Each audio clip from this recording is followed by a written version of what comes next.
नमस्कार, आप देख रहे हैं KH लाइव हिमाचल और मैं हूं आपके साथ पूजा राजपूत। हिमाचल की वादियों में अगर देवभूमि के नाम पर कोई जगह सबसे ज्यादा श्रद्धा का प्रतीक माना जाता है तो वो है बिजली महादेव। लेकिन अब वहीं से उठ रही है एक ऐसी आवाज जो सिर्फ आस्था नहीं, प्रकृति और जनता की गरिमा के लिए भी है। कुल्लू की खरहाल घाटी में रोपवे परियोजना के खिलाफ बगावत की चिंगारी भड़क चुकी है और अगर इसे समय रहते नहीं सुना गया तो ये चिंगारी जनसैलाब में बदल जाएगी। बिजली महादेव रोपवे प्रोजेक्ट, सरकार इसे विकास का प्रतीक बता रही है, लेकिन स्थानीय लोगों के लिए ये प्रोजेक्ट आस्था पर हमला है, जंगलों का विनाश है और देव परंपराओं का घोर अपमान है।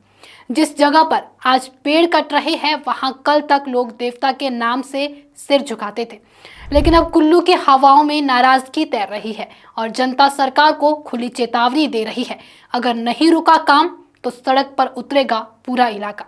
इस रोपवे को लेकर ग्रामीणों का विरोध कोई अचानक शुरू नहीं हुआ। कई महीनों से लोगों ने प्रशासन से विनती की, चिट्ठियां लिखी, पंचायतें की, लेकिन सरकार और निर्माण कंपनी ने कान नहीं धरे। गुरुवार को जब धारट क्षेत्र में दर्जनों पेड़ काटे जा रहे थे तो गांव वालों का सब्र टूट गया। भारी संख्या में लोग जंगल पहुंचे और पेड़ों के कटान का काम रोक दिया। वहां मौजूद वन विभाग की टीम और ग्रामीणों के बीच तीखी बहस हुई, नारे लगे और एक नई लड़ाई का आगाज हो गया। प्रदर्शन में शामिल लोगों का कहना है कि इस रोपवे को बिजली महादेव देवता की अनुमति के बिना शुरू किया गया है। देवता की देववाणी में साफ कहा गया है कि रोपवे निर्माण की कोई मंजूरी नहीं दी गई है। चिपको आंदोलन शुरू कर देंगे क्या हम इसके बाद कुछ। जब देवता ने इनकार की, जनता ने इनकार की, डेवलपमेंट किसके लिए? ये पर्यटक स्थल नहीं है, ये देव स्थान है। केदारनाथ बाबा के पास 15-15 हजार में घोड़ा जाता है। मैं 2 बार वैष्णो माता मंदिर गया, 8 घंटे पैदल, यहाँ तो पौने घंटे के लिए। ये पर्यटक स्थल नहीं है, देव स्थल है ये। इसलिए आप सामान समेटो और आज के बाद किसी ने भी एक हम चिपको आंदोलन भी करेंगे, कोई स्लीपर रहेगा महादेव का। ये अब हम किसी को टीडी भी नहीं लेने देंगे। और एक भी अब आप अपना सामान समेटिए, जनता जाग गई है। और सबसे बड़ी बात, किसकी डेवलपमेंट कर रहे हैं आप? अपने हमें देवस्थान में टूरिस्ट स्पॉट बनाना, यहाँ शराब वाले बिठाने, हम शराब पीने के लिए बिठाने, रंगरंजियां बनाने के लिए बिठाने। हमने जब एक बार देवता ने इनकार की, जनता नहीं चाह रही है, क्यों कर रहे हैं आप? आपने इतने पेड़ काट दिए, एक पेड़ काटना हत्या के बराबर होता है। कैसे काट दिए? आपको दर्द नहीं हुआ? इतने एक पेड़ काटते 100 150 साल लग जाते हैं इसमें।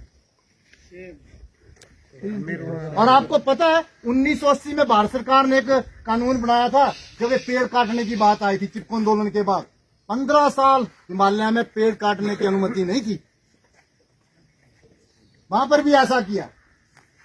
जो उत्तराखंड में गांव है चमोली डिस्ट्रिक्ट में, पुरुषों को तो बुला लिया आप जैसे ठेकेदारों ने और कंपनी वालों ने कि आइए आपको मुआवजा देना है। पीछे से पेड़ काटने लग गए। वो तो वहां की गौरा देवी करके एक लेडीज थी, उसने उसको सब इकट्ठे हुए, एक पेड़ के साथ 25-25 लेडीज थी, जेंट्स भी होंगे, फिर पुलिस फोर्स भी आ जाए। पुलिस कौन है? हम और आपके बीच में से हमारे लोग हैं। शासन में कौन है? हम और आप ही हैं शासन के। ऐसे में अगर सरकार आगे बढ़ रही है तो सवाल उठता है, किसके इशारों, किसके फायदे के लिए ये आस्था और जंगल दोनों को रौंदा जा रहा है? क्या सरकार ने विकास के नाम पर अब देवताओं तक को नजरअंदाज करना शुरू कर दिया है? ग्रामीणों को इस परियोजना से कई आशंकाएं हैं।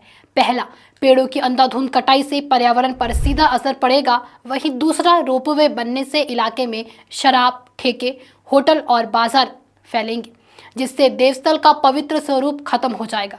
तीसरा, देवता के फैसले की अनदेखी से सामाजिक संतुलन भी बिगड़ सकता है, क्योंकि देव संस्कृति इस इलाके की आत्मा है। और चौथा, जनता की आवाज को दबाने की कोशिश लोकतंत्र पर भी एक चोट है। इस पूरे आंदोलन में वीरवार को महिलाएं डंडों का सहारा लेकर जंगल पहुंची। वहां उन्होंने साफ कहा, अगर एक भी लकड़ी यहाँ से बाहर गई तो हर लकड़ी से हम चिपक जाएंगे।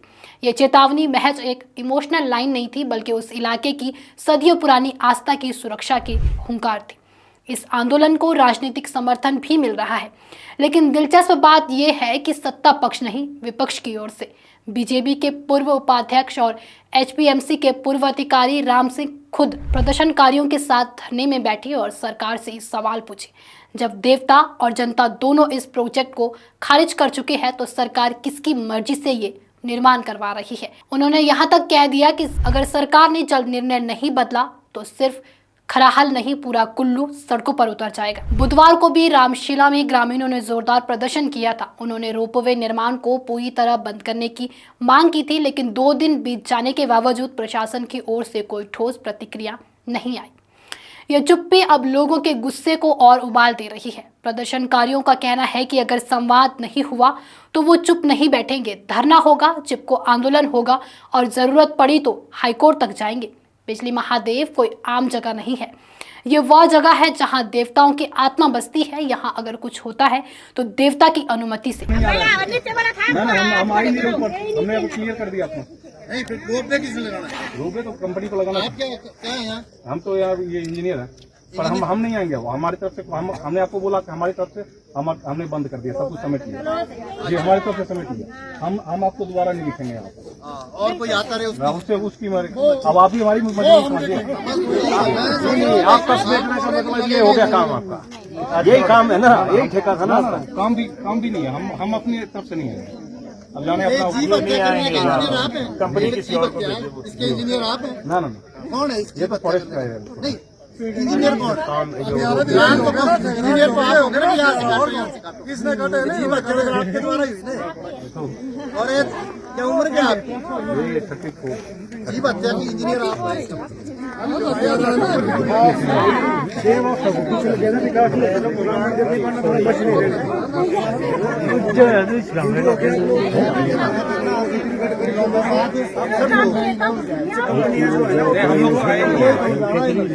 कंपनी है वो, ना कि मुस्लिमों की कंपनी है, ना कि 3.5 लोग हैं और तुम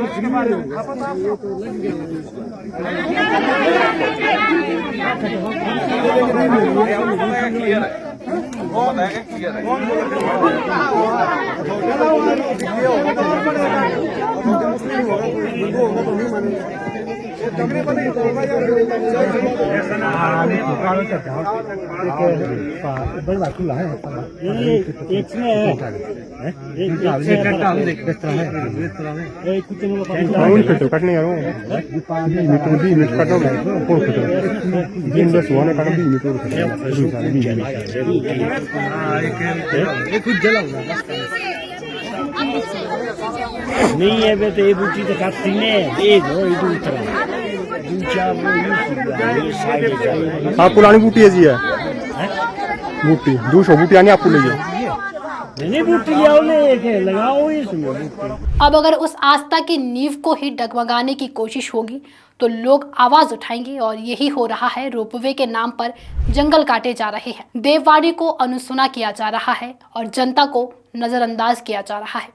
अब सवाल सरकार के सामने है, क्या पर्यटन और पैसा देवभूमि की संस्कृति और पर्यावरण से ज्यादा अहम हो गया है? क्या रोपवे बनाने की जल्दी इतनी है कि जनता की भावनाएं और जंगल की सांसें तकलीफ बन गई है?